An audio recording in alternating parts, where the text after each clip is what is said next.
बिस्मिल्लाहिर्रहमानिर्रहीम अस्सलाम वालेकुम।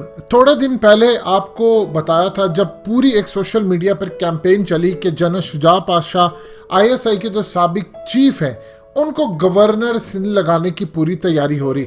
आपको बताया कि ऐसा कुछ नहीं होने जा रहा। उसकी रीज़न ये थी कि पीपल्स पार्टी की जानिब से ये शोशा छोड़ा गया था। उसकी वजह क्या थी?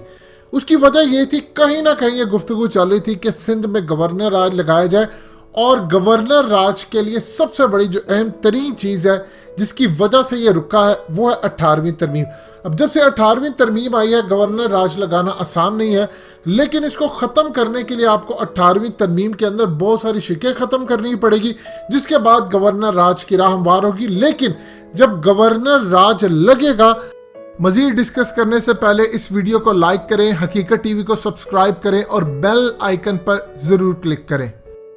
तब कोई आम शख्स नहीं होगा, बहुत तगड़ा होगा और हो सकता है कोई रियासत की जानिब से अहम तरीन शख्स सामने आए। अब आप देख रहे हैं कि सिंध असम्बली में अपोजिशन लीडर और पीटीआई के जो रहनुमा फिरदौस शमीम नकवी, इन्होंने कहा है कि आइन के आर्टिकल 235 के तहत सिंध में एमरजेंसी नाफिज करें और सिंध में गवर्नर राज लगाया जाए। इसमें कोई खराबी नहीं है। अब आपको असल सूरत यह समझ आएगी कि क्यों इन्होंने जनरल शुजा पाशा का असल में शोशा छोड़ा था और क्या वजह थी।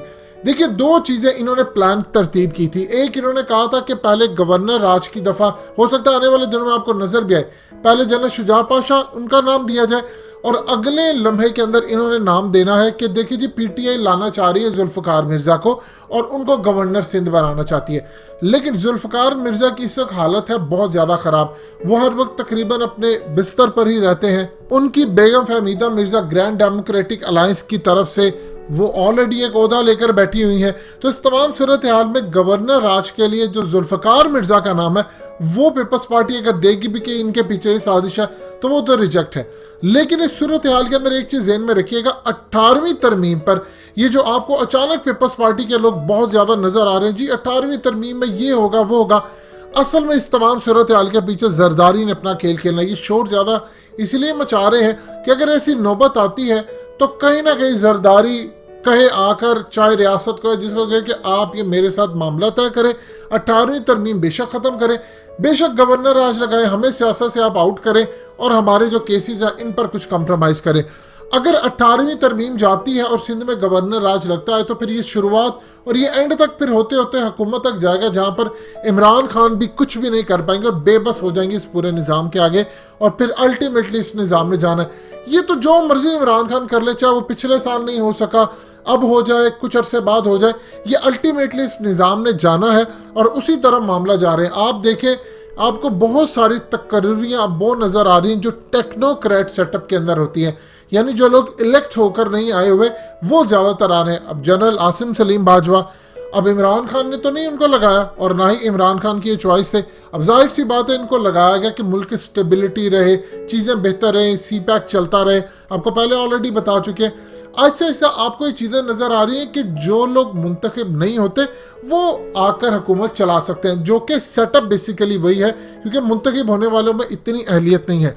अब सूरत हाल को इस तरफ आप देखें कि सुप्रीम कोर्ट ने हालिया जो एक फैसला दिया है, 18वीं तरमीम के बाद सूबे कह रहे थे कि हम ये काम नहीं करेंगे, हम वो काम नहीं करेंगे, एक फैसले के अंदर जबरदस्त कर दिया कि आप ये जाकर इम्प्लीमेंट करें, शॉपिंग मॉल्स खोल दें। अगर ऐसी सूरत हाल पैदा होती है और कोई पटिशन सुप्रीम कोर्ट में दायर हो जाती है तो सुप्रीम कोर्ट से ये फैसला भी मुतवक्के है कि वहाँ पर आप गवर्नर राज लगा सकते हैं कि जी यहाँ पर सूबे की हालत ठीक नहीं है, कुछ भी है।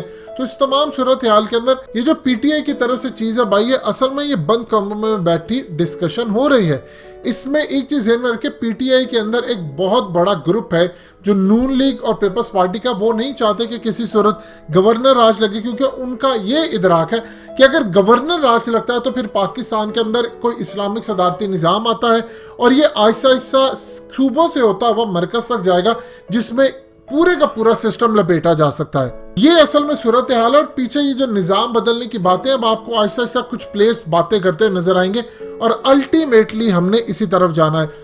लेकिन अभी तक जनरल शुजा पाशा का कोई नाम फाइनलाइज नहीं है, लेकिन ये ज़रूर है कि जब गवर्नर राज का अगर फैसला होता है तो बहुत ही ज़्यादा तगड़ा शख्स आ सकता है और हो सकता है पॉसिबिलिटी ये है कि वो रियासत की जानिब से आए, कोई भी किसी इदारे का बहुत स्ट्रांग हो सकता है, ज़रूरी नहीं है कि कोई फौज का बंदा हो, कोई FIA का साबिक रिटायर्ड भी हो सकता है, कोई किसी इदारे का भी हो सकता है, इवन के कोई दूसरा बिल्कुल ही एक कोई ब्यूरोक्रेट हो सकता है जो कि रिटायर्ड हो चुका हो। सो आने वाले दिनों में आपको चीज़ें जो है वो हालात पाकिस्तान के अंदर भी ख़राब है, कोई सिस्टम का सर पैर नहीं नज़र आ रहा। इस तमाम सूरत हाल में लोग बेजारी की तरफ जा रहे हैं, लेकिन गवर्नर राज पीछे बैठे मामला कहीं ना कहीं डिस्कशन में आ रहे हैं, इसीलिए कुछ लोगों को आगे भेजा जाता है कि आप जाकर ये बयान देते।